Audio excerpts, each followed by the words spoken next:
salespeople at Gear West, and today we'll be going over how to winterize different types of bikes.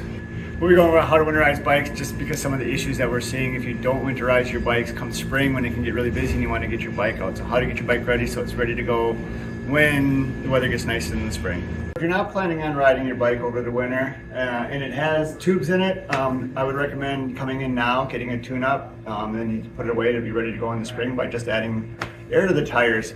If you're running a tubeless setup, like a lot of mountain bikes, gravel bikes, road bikes, I would recommend, if you're not going to use it all the winter, check the tires every couple of weeks so that the sealant doesn't get hard and dry out. If it does, you will need to have it brought in the spring unless you feel safe doing it yourself and putting new sealant in the spring, because it can harden up, create kind of a dead spot in the tire.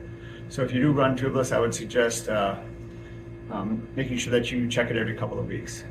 If you have an e-bike and you're going to be storing it through the winter, I would make sure you have a charge on the battery, and maybe check it every couple of months. If you can't take the battery out of the bike, some bikes don't have removable batteries, make sure you're checking the battery to make sure that the charge remains in the battery over the winter.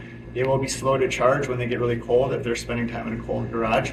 If they do have a removable battery, make sure there is a charge on the battery, and then I would bring them in over the winter and then maybe once a month check to make sure there's still a charge on the battery. It shouldn't drain, but occasionally we have seen that. If you're going to be riding it over the winter, again, a studded tire, just like on an analog bike, is a good thing to have.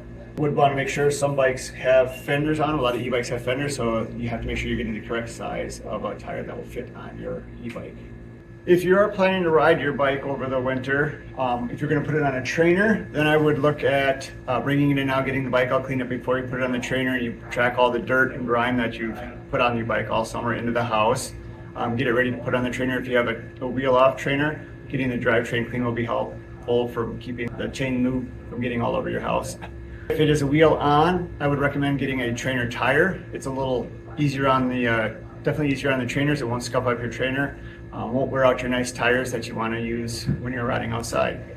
If you are planning to use your bike over the winter, especially here in Minnesota where it can get kind of icy and wet and slippery, studded tires are a really good option to look at putting on your bike. You definitely want to do the front tire for sure. We recommend doing both of them just for safety. It is a little bit more of an expensive tire. They're going to run you anywhere from $80 up to $200 if it's on a fat bike, but it is a big safety thing, keeps you from spending more time on the ground or injured.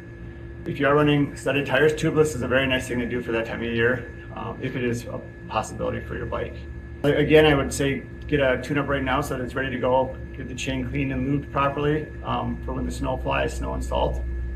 If you are riding outside, be sure to wipe your bike down after a ride to get all that salt and wetness off the bike so that your chains will rust as quickly.